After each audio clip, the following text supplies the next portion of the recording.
सपनों और आकांक्षाओं से भरी दुनिया में भारत के मिडिल क्लास के बच्चे के सामने कोई भी कोर्स करने के दो कारण होते हैं।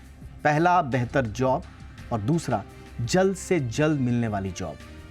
जॉब के मामले में भारतीय ग्रेजुएट्स के पास इंतजार करने की लग्जरी नहीं है, खासतौर से इंजीनियरिंग ग्रेजुएट्स के पास। कैंपस हायरिंग ये एक ऐसा माध्यम है जो भारतीय छात्र के भविष्य का प्रवेश द्वार कहा जाता है। ये सिर्फ एक प्रक्रिया नहीं है, बल्कि गरीबी, अभाव और सपनों के लिए हर चीज में कटौती की जिंदगी से आगे बढ़ने का एक लॉन्च पैड है। कैंपस हायरिंग परिवर्तन का क्षण है, सपनों को अनलॉक करने की कुंजी है। लेकिन ये साल कैंपस हायरिंग के लिए ठीक नहीं दिखता, कम से कम आईटी सेक्टर के लिए तो हम ये कह ही सकते हैं। आज कवर स्टोरी में बात होगी आईटी सेक्टर कंपनियों की कैंपस हायरिंग में आए स्लो डाउन की। इसके लिए विस्तार से बात करने के लिए हमारे साथ होंगे दो खास मेहमान। 5F वर्ल्ड के फाउंडर और हनीवेल ऑटोमेशन इंडिया लिमिटेड के चेयरमैन डॉक्टर गणेश नटराजन होंगे हमारे साथ, और टीम लीज डिजिटल के चीफ एग्जीक्यूटिव ऑफिसर सुनील चेमनकोटिल भी हमारे साथ होंगे। आप दोनों का बहुत बहुत स्वागत है। लेकिन आपसे हम चर्चा शुरुआत करें उससे पहले ये रिपोर्ट देख लेते हैं और ये हायरिंग स्लो डाउन का जरा पूरा एनालिसिस देख लीजिए।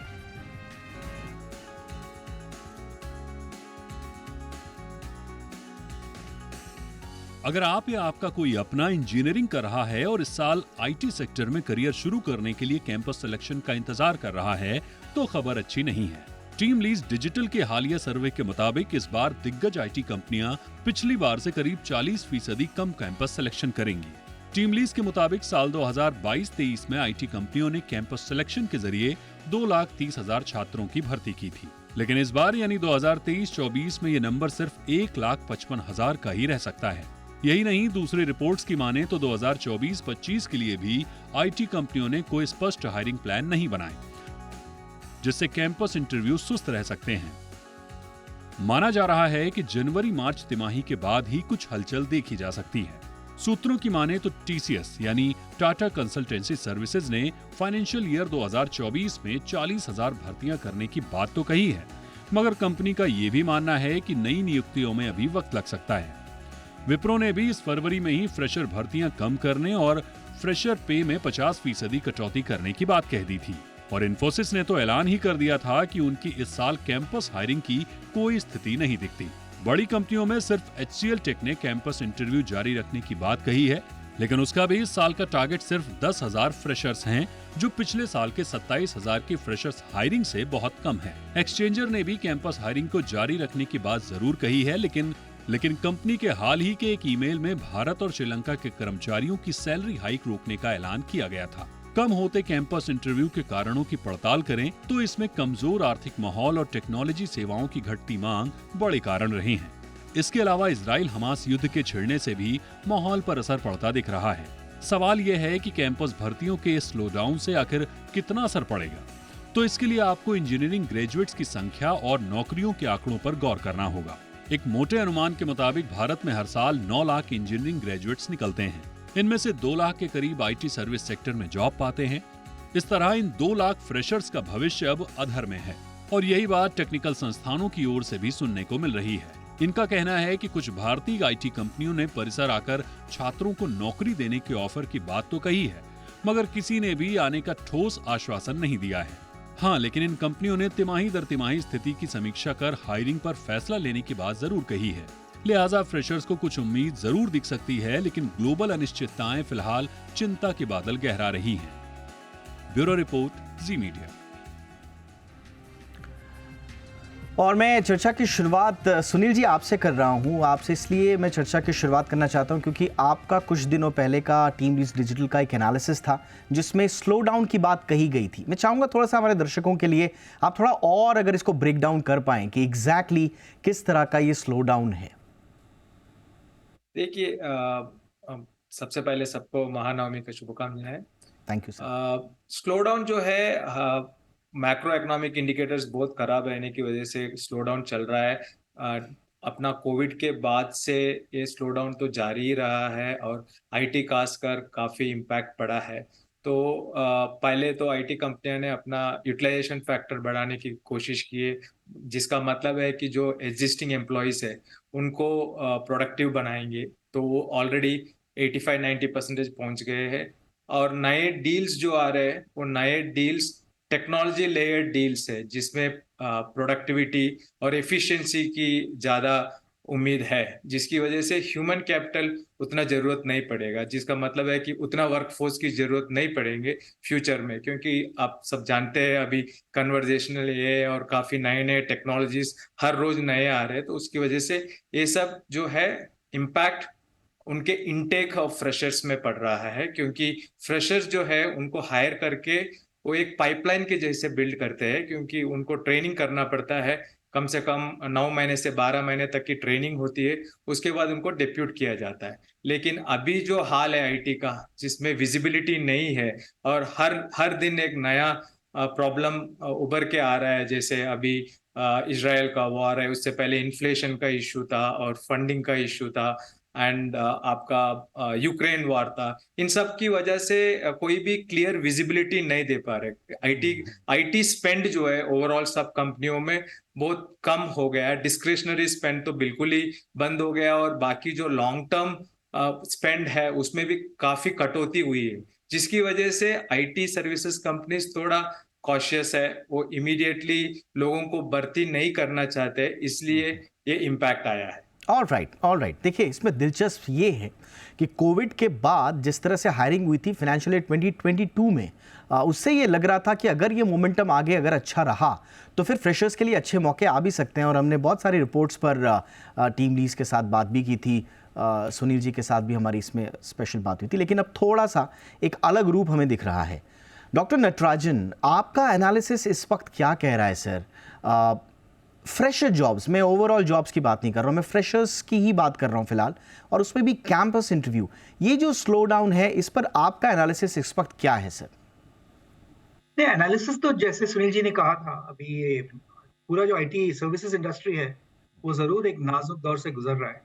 और वो जो सुनील जी ने कहा था वो सभी रीजंस बिल्कुल सही है, क्योंकि जियोपॉलिटिकल प्रेशर्स भी हैं, और जो अभी डिस्क्रिशनरी स्पेंडिंग नहीं हो पा रहा है तो सिर्फ एक रिप्लेसमेंट तौर पे ऑर्डर्स दिए जा रहे हैं।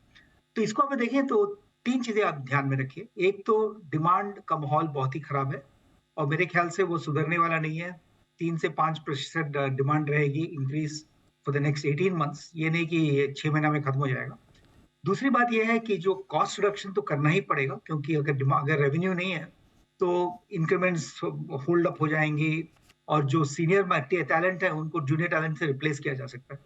और तीसरी बात जो आप इसकी बात कर रहे हैं वो बिल्कुल सही है, क्योंकि जब आप फ्यूचर बहुत ब्राइट एक्सपेक्ट करते हैं तभी 10,000 या 1 लाख में रिक्रूट करते हैं, क्योंकि आपको मालूम है कि फ्यूचर में इनकी जरूरत पड़ेगी और सीनियर टैलेंट को भी रिप्लेस करना पड़ेगा।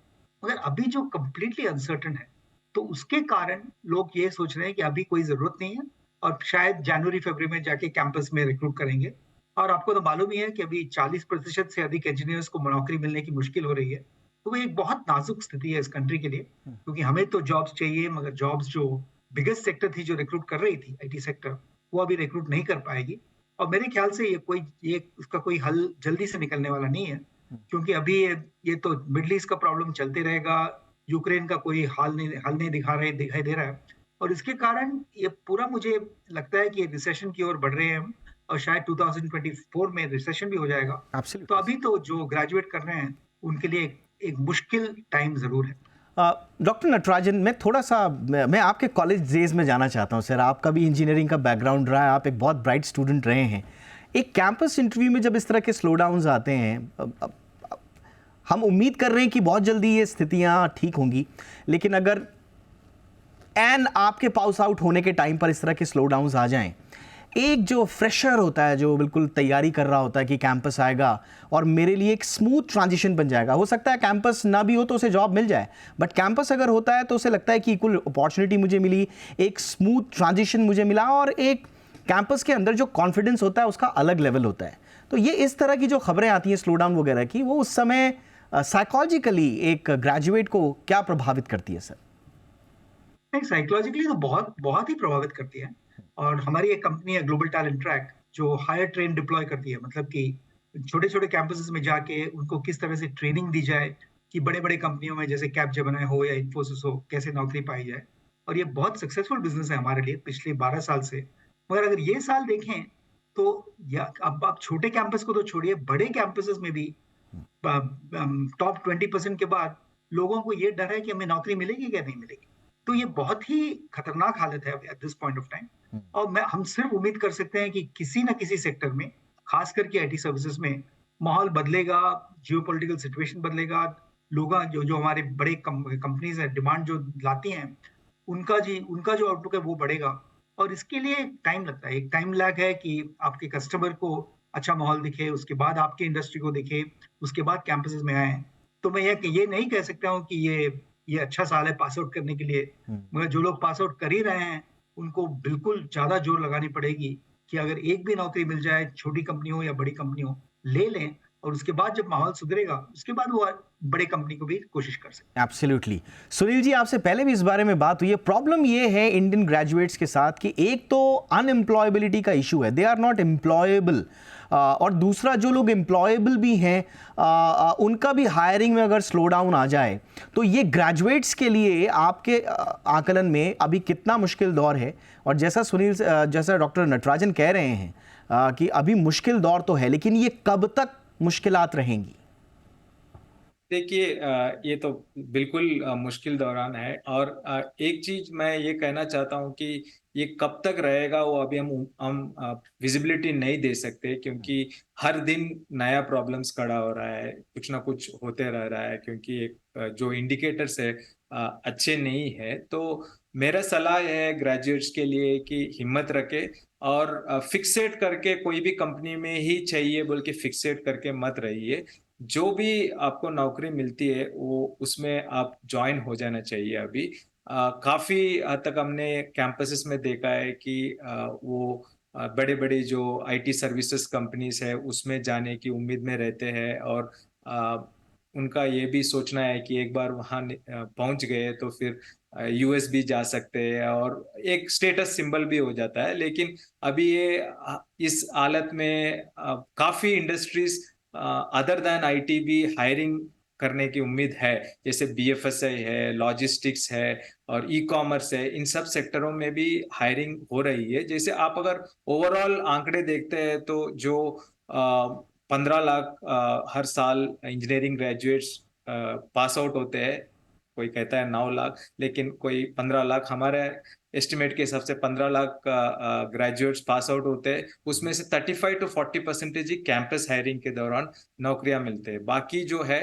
वो लोग दूसरे नौकरी करते हैं या फिर हायर स्टडीज करते हैं। अभी ये 35 to 40 में कम से कम आपका 10 to 15% आईटी सर्विसेज में हायर होते हैं, आईटी कंपनियों में हायर होते हैं। तो वहां पे आपको 50% की कट होती है। तो ऐसा नहीं है कि पूरा ही हायरिंग खत्म हो गया है। तो बाकी जो इंडस्ट्रीज है उसमें हायरिंग हो रही है, और आईटी सर्विसेज में भी अभी तक जो इंफॉर्मेशन है उसके हिसाब से 50% कट होती है। सो मेरा ये सलाह है कि हिम्मत रखे, आपका कैपेबिलिटीज बढ़ाइए। जैसे आपने सही कहा, हमारा दूसरा एक रिपोर्ट में भी हमने बताया कि एम्प्लॉयबिलिटी गैप बहुत ज्यादा है, क्योंकि कॉलेजों में जो करिकुलम पढ़ाया जाता है वो करिकुलम वर्सेस जो इंडस्ट्री में आपको जॉब के लिए चाहिए उसमें काफी गैप है। तो इंडस्ट्रीज को जो ऑर्गेनाइजेशंस हायर करते हैं उनको 9 से 12 महीने ट्रेनिंग करके फिर प्रोडक्टिव बनाना होता है। अभी जो अगर आपको नौकरी अगर किसी हालत से नहीं मिला है तो आप जो उभरते हुए टेक्नोलॉजीज है उसमें काफी कोर्सेस अवेलेबल है, वो कोर्सेस में आप स्किल कीजिए और अपने आप प्रिपेयर कर दीजिए। जैसे ये भी अनुमान है कि जो आपका जो हायरिंग होगा वो थोड़ा रिप्लेसमेंट भी होगा जो लोअर जूनियर लेवल से हो सकता है कॉस्ट बेनिफिट के लिए। तो तब तक आप अगर तैयार होंगे और स्किल्ड है तो स्किल पे आपको हायर हो सकते हैं। इसलिए मेरा ये सलाह है कि आप हिम्मत रखिए और अपस्किल करते रहिए, और जो अपॉर्चुनिटी आए वो अपॉर्चुनिटीज पे आप ले लीजिए। बट ट्रांजिशन इतना पेसी हो गया है डॉक्टर नटराजन कि स्किल की बात आपने सही करी कि अगर चलिए आपको 6 महीने का, 1 क्वार्टर का, 2 क्वार्टर का, 3 क्वार्टर का अगर आपको ब्रेक मिल गया हायरिंग की वजह से, तो डॉक्टर नटराजन लोग ये कहते हैं कि आज हमने कोई स्किल सीखी तो पता चला कि 6 महीने में वो नया स्किल आ गया, कुछ वो पुरानी हो गई, उसका तारतम्य नहीं बैठ पाया। इतना तेज़ी से बदल रहा है, तो जो बच्चा अभी इंतज़ार करेगा अपने कैंपस सिलेक्शन के लिए या जॉब सिनारियो बेहतर होने के लिए, उसको इस माहौल में करना क्या चाहिए? How to utilise that time sir? देखिए, एक गलत फहमी मैं दूर करना चाहता हूँ। ये सही नहीं है कि इंजीनियर्स को हर एक का लेटेस्ट स्किल पढ़नी चाहिए, इसे कोई जरूरत नहीं है। एक बेसिक इंजीनियरिंग फंडामेंटल, जिसे हम सॉफ्टवेयर इंजीनियरिंग कहते हैं, उसको आप मास्टर करेंगे ना, कल को ऑरेकल 11.0, 12.0, 13.0 आते जाएगा, और आपको लर्नेबिलिटी की स्किल होनी चाहिए। तो ये मत डरिए कि आपने जो पढ़ा है 1 साल में ऑब्सोलीट हो जाएगा। आपके जो बेसिक्स ठीक हैं तो आप कुछ भी कर सकते। मैं खुद एक मैकेनिकल इंजीनियरिंग डिग्री लेके उसके बाद आईटी में 20 साल किया हूँ, तो मुझे कभी नहीं लगा कि मेरे पास ये स्किल नहीं है। एटीट्यूड होनी चाहिए और एक कैपेबिलिटी होनी चाहिए कि जो भी नया चीज आएगा उसको पढ़ के जल्दी से हम काम पे लगाएं। तो एक ये काफी बहुत दिन से मैं भी देख रहा हूँ कि बोल रहे हैं कि इंडस्ट्री वाले बोलते हैं कि इंजीनियर्स कुछ पढ़ के नहीं आते हैं, इंजीनियरिंग कॉलेजेस बोलते हैं कि आप चलिए बताइए कि आपको क्या लॉन्ग टर्म स्किल है। सॉफ्टवेयर इंजीनियरिंग छोड़ के कोई लॉन्ग टर्म स्किल नहीं। तो ये आप ये नए स्किल करके आप लोगों को कंफ्यूज मत कीजिए। और डॉक्टर नटराजन, एक चीज़ पे और मैं आपका टेक चाहूँगा। जो हमारे आज की डेट में जितने भी संस्थान हैं, जितने भी हायर एजुकेशन इंस्टीट्यूशंस हैं, खास तौर से इंजीनियरिंग कॉलेजेस, आप देख लीजिए, बड़े बड़े फैंसी वो बोर्ड लगाते हैं और तरह तरह के प्रलोभन देते हैं, साहब ये हो जाएगा, हमारा प्लेसमेंट ये, हमारा प्लेसमेंट वो, और वो प्लेसमेंट का इतिहास कितना संदिग्ध होता है हम सब जानते हैं। बच्चा उस ट्रैप में आ जाता है। क्या एक इंजीनियरिंग इंस्टीट्यूशन की ये जिम्मेदारी नहीं बनती है सर कि अगर इतना वॉलेटिलिटी हो रहा है, इतना वॉलेटाइल है ये सेक्टर, इंजीनियरिंग का सेक्टर, खास तौर से आईटी में, तो वो कुछ स्ट्रैटेजी बनाए अपने बच्चों को कि उस बीच में वो कुछ नई लर्निंग्स के लिए उनको एनकरेज करे या सपोर्ट दे? यहाँ तो ये होता है कि मैंने तो 4 कंपनी बुला दिए थे, आप ही खराब हो साहब क्योंकि आपका सिलेक्शन नहीं हुआ।